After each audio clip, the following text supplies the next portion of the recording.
வீடுதோறும் அரசு சேவைகள் மருத்துவம் தொடர்ந்திட ஸ்டாலின் தொடரட்டும், தமிழ்நாடு வெல்லட்டும். நம்முடைய கூட்டணி கட்சியினுடைய தலைவரும் இங்கு வருகை தந்துள்ள அனைத்து கட்சியினுடைய தலைவர்களுக்கும் எங்களுடைய தேசிய முற்போக்கு திராவிட சார்பில் என்னுடைய மனமார்ந்த நன்றிகளை வணக்கத்தை கொண்டு, ஏன்னா இந்த கூட்டணியில் நாங்கள் தான் புதுசு. தமிழகத்தில் இருக்கின்ற அனைத்து மக்களுக்கும் அந்த கூட்டணி மேலே நம்பிக்கையே கிடையாது. இன்றைக்கி நம்பிக்கை இருக்கின்ற ஒரே கட்சி திமுக மட்டும்தான். அதுவும் அண்ணன் ஸ்டாலின் அவர்கள் தான் மீண்டும் தமிழகத்தினுடைய முதலமைச்சராக வரணும் என்று ஆசைப்பட்டார்கள். அதே மாதிரி நாங்களும் இன்றைக்கி வந்தோம், எந்த ஒரு கையெழுத்து போடல. அவர் சொன்ன ஒரே வார்த்தை தான், சொன்ன மாதிரி எங்களுக்கு ஒரு ராஜ்யசபாவும் 10 சீட்டும் கொடுத்தாரு. அதுக்கு இந்த நேரத்தில் எங்களுடைய மனமார்ந்த நன்றியும் வணக்கத்தை தெரிவித்துக் கொள்கிறான்னு. 2021 அண்ணன் முதலமைச்சராக பதவியேற்கும் போது முத்துவேல் கருணாநிதி ஸ்டாலின் அப்படின்னு சொல்லும்போது அந்த குடும்பமே அழுந்தது. அந்த குடும்பத்தில் நானும் எங்கள் சகோதரியும் அழுதோம். அந்த நேரத்தில் அண்ணன் அந்த பதிவு பண்ண, மீண்டும் 2026 மீண்டும் அண்ணன் ஸ்டாலின் அவர்கள் தமிழகத்தினுடைய முதலமைச்சராக வருவார். 200 கிடையாது, 200+. மாண்புமிகு முதலமைச்சர் அவர்களுக்கும் கூட்டணி கட்சி தலைவர் பெருமக்களுக்கு மாலை வணக்கம். மாண்புமிகு முதலமைச்சர் அவர்கள் தீட்டிய திட்டங்கள், அவர்கள் பாற்றிய பணிகள், அதுதான் இந்த தேர்தலில் நம்முடைய பிரச்சாரமாக இருக்க போகிறது. 2021 26 வரை 5 ஆண்டுகள் நடந்த பணிகள், அதற்கு முன்பு அதிமுகவுடைய 10 ஆண்டுகளுடைய பணிகளை ஒப்பிட்டு பார்க்கும் பொழுது நாம் ஒரு கிராமத்திலும் ஒரு நகரத்திலும் மார்த்தட்டி பேசக்கூடிய அளவிற்கு பணிகள் நடந்திருக்கிறது. இதை தான் இந்த தேர்தலில் பேச போகிறது. அதற்கு பிறகு தேர்தல் வாக்குறுதிகளை 21 அறிவித்த பொழுதும், இப்போது 26 தேர்தலில் அறிவித்த பொழுதும் இந்த அறிவிப்புகள், மேனிஃபெஸ்டோ வாக்குறுதிகள் அனைத்தும் இன்று கிராமங்களில் நேற்று 7 மணியிலிருந்து பேசப்பட்டு வருகிறது. காலையில் கூட இந்த தொகுதியில் பார்க்கும் பொழுது தேர்தல் முடிந்தவுடன் என்ன நடக்கப் போகிறது என்பதை பற்றியெல்லாம் மகிழ்ச்சியோடு இருக்கிறார்கள்.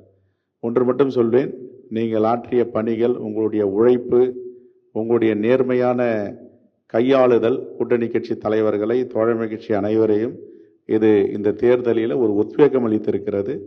மீண்டும் நீங்கள் முதலமைச்சராக கடந்த தேர்தலை ஒப்பிடும் பொழுது 2021 தேர்தல் ஒப்பிட்டு பார்க்கும் பொழுது இந்த தேர்தலில் நாம் 210 இடங்களுக்கு மேல் வெற்றி பெறுவது உறுதி என்பதை நான் உளமாற இங்கே சொல்ல முடியும். காரணம் என்றால் 30 ஆண்டுகளுக்கு முன்பு 1996 ஒரு தேர்தல் ஏற்பட்டது. அந்த தேர்தலில் முத்தமிழறிஞர் கலைஞர் அவர்கள் எப்படி வெற்றி வாகை சூடி 2-3 இடங்கள் தான் எதிர்கட்சிகள் வந்தது என்ற நிலையை ஏற்படுத்தினாரோ அந்த நிலை இந்த தேர்தலில் வரும். ஆகவே மீண்டும் நம்முடைய மாண்பு முதலமைச்சர் அவர்கள் முதல்வர் ஆவார்.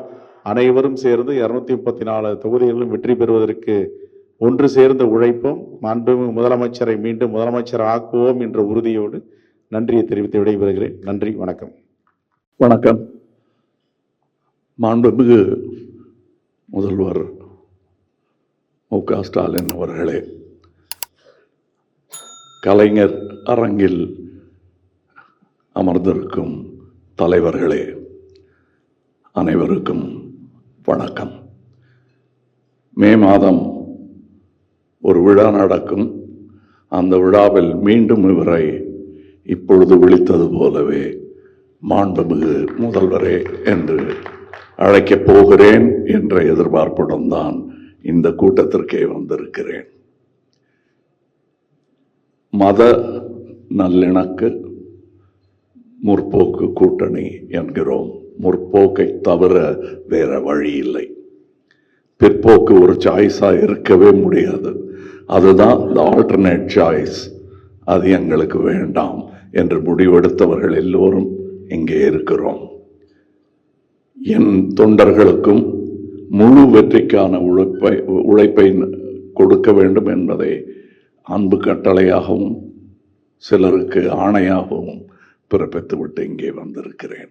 இங்கே இந்தியாவில் நிகழ்ந்து கொண்டிருக்கும் இந்த அரசியல் சூழலில் நாமெல்லாம் செயின்ட் ஜார்ஜ் கோட்டை தான் அதிகாரத்தின் அடையாளம் என்று நினைத்துக் கொண்டிருந்தோம். தமிழகமே அதுவாக மாறிவிட்டது. இப்பொழுது நாம் எதிர்க்க வேண்டிய சக்திகள் என்ன என்பதை நான் சொல்லித் தெரிய வேண்டியதில்லை உங்களுக்கு. அதை முழுமையாக எதிர்க்க வேண்டிய கடமையை நான் செய்ய போகிறேன், நீங்களும் செய்வீர்கள் என்று நிச்சயமாக நம்புகிறேன். வாழ்க தமிழ்நாடு, வாழ்க இந்தியா. வணக்கம். கொள்கை கூட்டணி என்று அந்த பெயரை நிலைநிறுத்திய அனைவருக்கும் பாராட்டுகள், அனைவருடைய ஒத்துழைப்புக்கும் பாராட்டுகள். இது வெறும் இடங்களுக்காக அல்ல, இது முழுக்க முழுக்க கொள்கைக்காக. இடம் இருக்கிறதா இல்லையா என்பது முக்கியமல்ல, மக்கள் மத்தியிலே நமக்கு இடம் இருக்கிறதா என்பதுதான் மிக முக்கியம். மக்கள் மத்தியில் இடம் பிடித்திருக்கிறோம். மீண்டும் இது வளரக்கூடிய அளவிற்கு எப்படி கூட்டணியினுடைய எண்ணிக்கை விரிந்து இருக்கிறதோ அதுபோல முடிவுகளும் விரிந்து நாம் மகிழ்ச்சியாக மீண்டும் சந்திக்கக்கூடிய அளவிற்கு மீண்டும் நம்முடைய அருமை முதல்வர் அவர்கள் கோட்டைக்கு அமர்வார். 5ஆம் தேதி அன்று அந்த மகிழ்ச்சிகரமான நிகழ்ச்சி இந்த விருந்தை விட இன்னும் மேலும் மகிழ்ச்சியை தர வேண்டும்.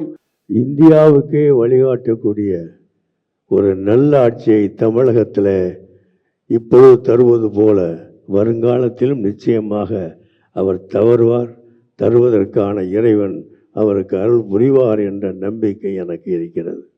ஒன்று சொல்லி நான் நிறைவு செய்கிறேன். அருமை கூட்டணி கட்சி தலைவர்கள் அத்தனை பேரும் இங்கு உரையாற்றிய அருமையான கருத்துக்கள் எல்லாம் நாம் உள் மனதிலே வாங்கி கொண்டு அதனை செயல்படுத்த வேண்டிய பொறுப்பு நமக்கு இருக்கிறது. இந்த கூட்டணி தான் வெல்லும். இதை நாளைய வரலாறு சொல்லும். வருங்காலத்தில் திராவிட முன்னேற்ற கழக தலைமையிலான நீங்கள் மேனிஃபெஸ்டோ தேர்தல் அறிக்கையை வெளியிட்டிருக்கிறீர்கள். அதில் அற்புதமான பல செய்திகள் நீங்கள் சொல்லியிருக்கிறீர்கள். குறிப்பாக முஸ்லிம் சமுதாயத்தை பற்றி நாங்கள் எதையெல்லாம் சொல்லி வந்தோமோ அதையெல்லாம் திட்டங்களாக செய்து கொடுத்திருக்கிறீர்கள்.